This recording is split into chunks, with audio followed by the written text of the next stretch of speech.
Bonjour à tous. Alors j'espère que vous avez fait une belle expérience la dernière fois à propos de l'exercice émotionnel dont je vous parlais. Il s'agissait évidemment de sortir des pensées obsédantes et omniprésentes et donc j'espère que ça vous y a aidé. Aujourd'hui nous allons aller plus loin puisqu'on va parler des énergies et donc peut-être que pour faire l'exercice d'aujourd'hui vous aurez besoin à nouveau de refaire cet exercice émotionnel si des fois des pensées étaient encore trop présentes. Alors les énergies, c'est un mot qu'on entend à tort et à travers puisqu'on en parle pour l'énergie électrique, l'énergie électromagnétique et donc on en parle aussi pour les soins énergétiques. Alors les soins énergétiques, je ne sais pas si vous connaissez, mais basés sur le travail des énergies, il s'agit de l'acupuncture, du shiatsu, de la réflexologie, du reiki, mais aussi du magnétisme, qui est un soin ancestral occidental qui a des très bons résultats. Voilà, donc je vous invite à tester le magnétisme pour tous vos problèmes énergétiques, physiques et autres. En tout cas, aujourd'hui, la découverte que nous allons faire, eh bien, il faudra évidemment fermer les yeux pour pouvoir se concentrer et faire plus facilement cet exercice. Et donc, quand vous aurez fermé vos yeux et éventuellement fait l'exercice émotionnel si besoin, vous pourrez découvrir qu'il y a des zones en tension ou des zones douloureuses.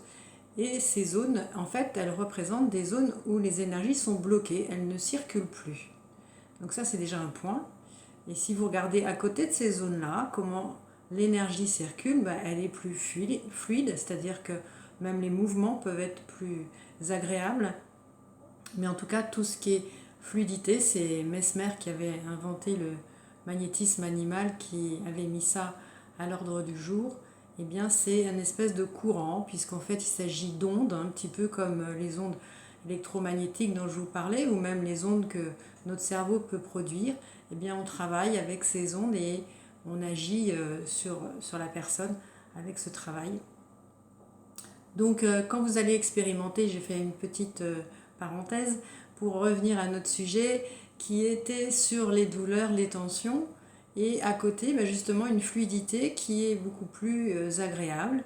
Vous pouvez également sentir qu'il y a des différences de zones entre le haut, le bas du corps, l'avant, l'arrière, et le côté droit, le côté gauche éventuellement, et voir que ces différences, ça peut se parler en termes de densité, des zones plus ou moins denses à un endroit ou à un autre.